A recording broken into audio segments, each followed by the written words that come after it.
খুবই একদম এলোমেলো অবস্থায় আছি। একটা ছোট্ট ভিডিও নিয়ে চলে এসেছি তোমাদের কাছে। আসতাম না এই ভিডিওটা নিয়ে, এই মহিলাকে নিয়ে কোনো রকম কথা বলার ইচ্ছা আমার নেই আপাতত, কিন্তু হঠাৎ করে আমাদের দীপ্তিদির একটা ভিডিও দেখলাম। ওরে বাবা, ভিডিওটা চোখে পড়লো, তখন মনে ওরে বাবা, এত সতী সাবিত্রী মহিলা যে সবাইকে নিয়ে বলতে পারে, ওনাকে নিয়ে কেউ বলতে পারে না। এত জানেন না উনি, আর এত কি বলবো, ওইটাকে কি বলবো, উপর মহলে যাদের হাত আছে তাদের সাথে ম্যাডামের যোগাযোগ আছে। ভিডিওতে বরাবর ম্যাডাম এইটা বোঝানোর চেষ্টা করে, আমি খুব উপর মহলের মানুষের সাথে মেলামেশা করি, আমি খুব বুঝি, আমার মতো এত সুন্দর করে যুক্তি আর লজিক দিয়ে কেউ ভিডিও করতে পারে না। ওনার ভিডিওর মূল মন্ত্র থাকে এইটা। তো এই কিছুদিন আগে তোমরা দেখতে পেরেছিলে আমি সুতপাকে নিয়ে একটা ভিডিও করেছি। তো সেইখানে এই ম্যাডাম, সুতপা তো ওনার জমশত্রু, ওকে নিয়ে বলবেই, এটাই ওনার পেশা, এটাই ওনার কাজ। ইউটিউব মানে উনি সুতপাকে নিয়ে কথা বলবো, এইটাই ওনার কন্টেন্ট। এর বাইরে উনি খুব একটা কন্টেন্ট করতে পারেন না, অত ক্ষমতা নেই। তো যাই হোক, সেই ম্যাডাম হঠাৎ করে দেখলাম কিছু কথা বলছেন। কি কথা? এই হলো গিয়ে যে ম্যাডাম ওনাকে ফোন করেছিল, তার মানে তোমরা বুঝতে পারছো এখনো ম্যাডামের সাথে এই ম্যাডামের, আমাদের দীপ্তি ম্যাডামের কন্টাক্ট আছে, এখনো কন্টাক্ট আছে। এই যে তোমরা একদিন লাইভে দেখেছিলে না যে একটু কথা কাটাকাটি, এগুলো কিচ্ছু না। অ্যাকচুয়ালি দীপ্তি ম্যাডামের সাথে ফোন করে করে কন্টেন্ট করতে হয়, শুধু ম্যাডাম নয়। সব থেকে বড় কথা হলো এখানে আপাতত হচ্ছে সীমাদি একটা হট কন্টেন্ট। কেননা এই মহিলা দেখেছো প্রত্যেকের কাছ থেকে টাকা চাইছে, ক্লাউড ফান্ডিং করছে, তো তোমরা সবটাই জেনেছো। তো সেইখান থেকে উনি বসেছেন নিজের হয়ে ক্ল্যারিফিকেশন দিতে, কারণ একটা সময় হয়তো এগুলো জানাজানি হয়ে যেতে পারে। আর তোমরা জানো সোশ্যাল মিডিয়ায় এটাই হচ্ছে, কেউ কারোর কথা পেটে রাখে না। তো যেইখানে আমাদের ওই দীপ্তি ম্যাডামকে সামনে রেখে সীমা কিউআর কোড দেবে বলেছিল, তো সেটা দীপ্তি ম্যাডাম নিজেই এসে ক্লিয়ার করলো। ক্লিয়ার যে করতে হবে, কারণ উনি, ওনার সাথে এই ধরনের আলোচনা হয়েছে, উনি সমস্তটা জানতেন। একটা দিন ধরা পড়লে ম্যাডাম ফেসে যাবেন। আচ্ছা, এইবার বলি দীপ্তি ম্যাডামকে, ওই দিন আমাকে কি বলছিলেন, সমস্ত লোকের সাথে ওর কানেক্ট আছে, ফোন করে করে কন্ট্যাক্ট করে করে ভিডিও করে। তাহলে ম্যাডাম আপনার তো কারোর সাথে যোগাযোগ নেই, তাহলে ম্যাডামের সাথে যোগাযোগ করলেন, সীমা কিউআর কোড দিয়ে টাকা উপার্জন, মানে টাকা চাইবে পাবলিকের কাছে, এইগুলো নিয়ে আপনি কেন ভিডিওতে বলছেন কেন? তাহলে তোমরা এবার চিন্তা করো এই মহিলা কি করে অন্যকে নিয়ে কথা বলে। ওই দিন সুতপাকে নিয়ে কন্টেন্ট করতে গিয়ে মিশিলিকে নিয়ে শুরু করে দিয়েছে। মিশিলি নাকি তলেরও খায় উপরেরও কুড়ায়, মিশিলি নাকি সবার সাথে কন্ট্যাক্ট করে করে ভিডিও করে, মিশিলি নাকি একটা যন্ত্র। তা ম্যাডাম আপনি কি নির্লজ্জ মহিলা কোথাকারের, লোককে নিয়ে এরকম ঘুরিয়ে পেঁচিয়ে মুখটাকে বলতে খুব ভালো লাগে না? খুব ভালো লাগে। নিজের পোঙার মধ্যে এতখানি গু নিয়ে লোককে আমি বলছি এই পোঙাটা খুব সুন্দর করে খলখল খলখল করে ধো না, একদম বাজে একটা মহিলা। লোককে নিয়ে বসার সময় লজ্জা লাগে না? এবার আছে এই মহিলা, আরো কিছু ক্রিয়েটার আছে, সীমাকে ছিঁড়ে খাচ্ছে, খুব জ্বালা যন্ত্রণা, মানে ওদের যেন কোথায় কোথায় জ্বলে যেতেছে। অথচ এদেরকেও একটা সময় সীমা কিন্তু ন্যাঙ্গা করে ছেড়ে দিয়েছে। আজকে সীমার জন্য এদেরকে অনেক কথা শুনতে হয়, এদের গায়ে লাগে না, কিচ্ছু গায়ে লাগে না। কারণ সীমার সাথে কন্ট্যাক্ট না থাকলে ফোনে ফোনে যোগাযোগ করে ভিডিও করবে কি করে, আর্নিংটা আসবে কোথা থেকে? এরা আবার বড় বড় কথা বলে, অন্যকে নিয়ে লেকচার মারে, এরা আবার বড় বড় কথা বলে।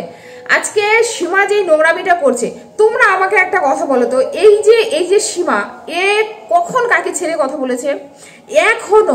এখনো স্টিল একেবারে ও কিন্তু সর্বক্ষণ যে ওকে নিয়ে কথা বলছে তাদেরকে নিয়ে বসে যাচ্ছে লাইভ করতে, তাদেরকে নিয়ে বসে যাচ্ছে ভিডিও করতে। এটা ওর টাইম। তোমরা কেউ পারবে, স্বামী অসুস্থ থাকলে, আইসিইউতে ভর্তি থাকলে তোমরা পারবে অন ক্যামেরায় এসে মনিটাইজেশন অন করে লোককে নিয়ে বলতে পারবে?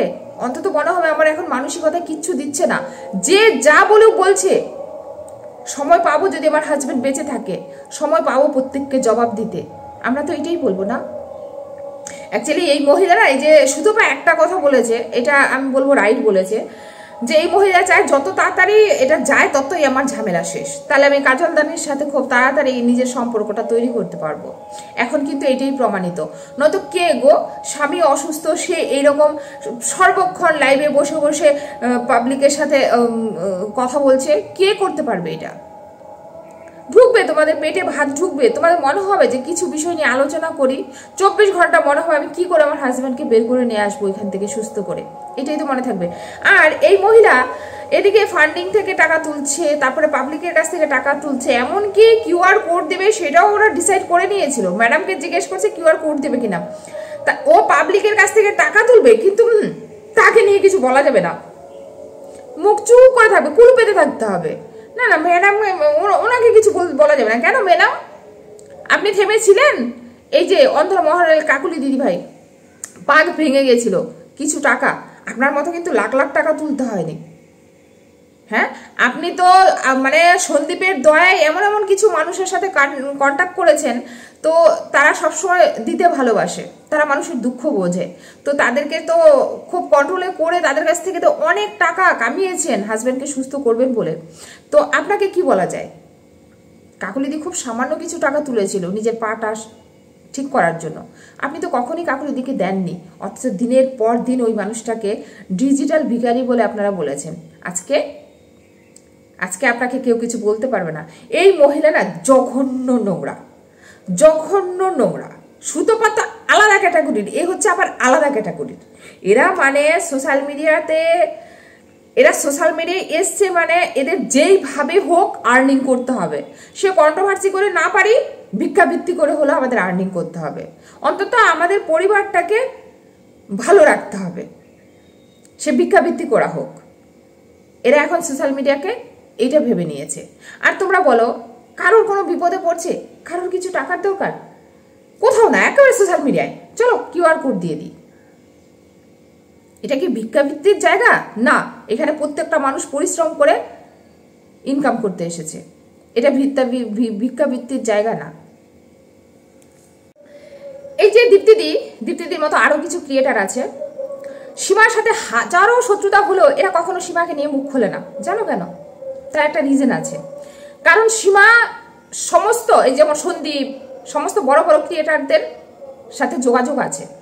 এবার কি বলতো, তাদের সাথে ফোন আলাপ করে সীমার থেকে কন্টেন্ট নিয়ে সেইগুলোই কিন্তু ভিডিওতে ছাড়ে। আর এই যে এখন আপাতত তো আছে ম্যাডাম, এই দিদি ওই দিন লাইভে কিন্তু একদম ক্লিয়ার কাট বলেছে, এমন ভাবে দেখিয়েছে পাবলিককে যে ম্যাডামের সাথে ওনার খুব একটা বনিবন্তা নেই, ম্যাডামের কথার সাথে উনি সম্মত প্রকাশ করেন না, ওনার যেটা মনে হয় উনি ওনার মতো করে ভিডিও করবেন, মানে একদম ম্যাডামের সাথে বিরাট ঝগড়া দীপ্তিদির আর আরো কিছু ক্রিয়েটার আছে তাদের। এটা কিন্তু পাবলিককে দেখিয়েছে, অথচ তোমরা দেখো নিজের ভিডিওতেই বলছে যে ম্যাডাম নাকি ওনাকে ফোন করেছে। আচ্ছা, হঠাৎ করে ম্যাডাম আমাকে ফোন করবে কেন? নিশ্চয়ই ম্যাডামের সাথে আমার কানেকশন রয়েছে এখনো, তার জন্য ম্যাডাম আমাকে ফোন করে। বরাবর এই দীপ্তিদি ম্যাডামের সাথে কানেক্ট করে সন্দীপের ঘরের খবর নিয়ে তারপরে ভিডিও করেছে। এ আবার আমাকে বলে আমি নাকি সোমনাথের বাড়ি গিয়ে সোমনাথের ভিতর থেকে মানে খবর এনে ভিডিও করেছি। আচ্ছা, আমি তোমাদের একটা কথা বলি, সাপোজ ধর আমি এটা করেছি, তাহলে তুইও তো একই নোংরামি করছিস। কখনো কণিকার বাড়ি চলে যাচ্ছিস, কণিকার বাড়ি খেয়ে দে, ওর ঘর থেকে একেবারে সমস্ত খবর ঘটের থেকে নিয়ে এসে ভিডিওতে একটু একটু একটু একটু করে ছাড়ছিস।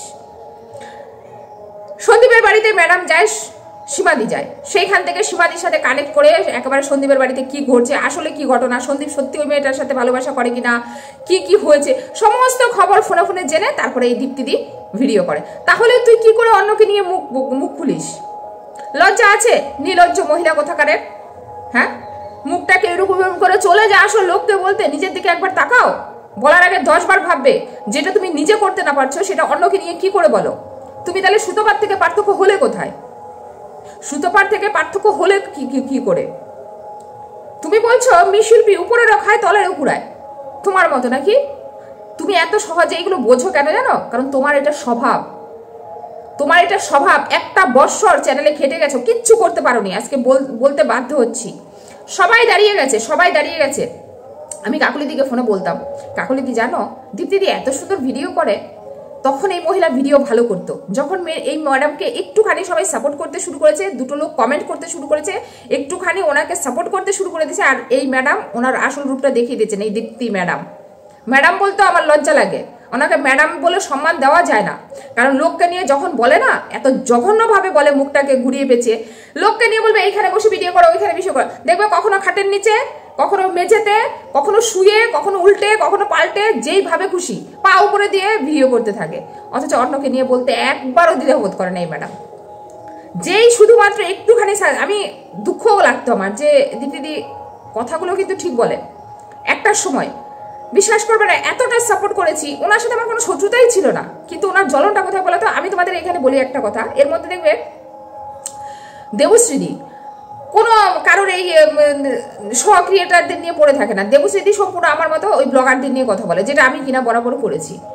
কিন্তু এই মহিলা কি বলতো, সবসময় সুধোপাকে নিয়ে পড়ে থাকে, তার মধ্যে যদি দুই একটা কন্টেন্ট পাই এদিক সেদিক করে, আর না হলে কি বলতো এই সহ ক্রিয়েটারদের, যারা একটুখানি দেখা যাচ্ছে যে ব্লগারদের নিয়ে ভিউজ কামিয়ে নিচ্ছে, মানে ওনার যে কোথায় কোথায় জ্বলতে শুরু করে, কারণ একটু ভিউজ আপ হবে, চলো ওকে নিয়ে পড়তে হবে। এই মহিলার হচ্ছে এইটাই কাজ, ওনার তো কন্টেন্ট ওই এক জায়গায় আটকে থাকে, হয় সুধোপা না তো দুই একটা এদিক সেদিক একটু পেলে করবে। আর এখন তো পুরো দমে একটা বছর চালিয়ে গেছে সন্দীপকে নিয়ে, এই করে সাবস্ক্রাইবার এইখানে আসছে। তো এই হচ্ছে ওনার ব্যাপার। তো উনি মানুষকে নিয়ে মুখ খোলে, সত্যিকারের ওনার লজ্জা শরম থাকলে উনি মুখ খুলতো। নিজেই ভিডিওতে এসে বলছে যে ম্যাডাম আমাকে ফোন করেছিল, আবার সীমার সাথে কি কথা হয়েছে, ম্যাডামের সাথে কি কথা হয়েছে, সেগুলো কিন্তু দিব্যি ওপেনলি বলছে পাবলিকের সামনে, অথচ উনি ফোন আলাপ করে ভিডিও করেন না। একটু জবাবটা দিয়েন তো ম্যাডাম। ফালতু মহিলা কোথাকারের, কন্টেন্ট করে মানে সব সময় এটাই বোঝানোর চেষ্টা করে আদার্স যারা কন্টেন্ট করে সবাই ভুলভাল করে, ইনি যা করে সর্বক্ষণ সঠিক, একদম যুক্তি যত একবার সুন্দর কন্টেন্ট করেন। ফালতু মহিলা কোথাকারের। চলো ফ্রেন্ডস, এটাকে নিয়ে এইটুকুই বলার ছিল, এর থেকে বেশি না বলতাম না, কারণ ওই দিন খুব বড় গলায় বলছিল মেয়ে শিল্পীটা কি উপরে রখায় তলের কুড়ায়। আপনি কি করেন? এটাকে কি বলা হয়? আপনি উপর তলা কোনোটাই খাওয়ার যোগ্যই না, উপরের আর তলের কোনোটা খাওয়ার যোগ্যই না, এই জন্যই না এই পরিস্থিতি। চলো সবাই টাটা।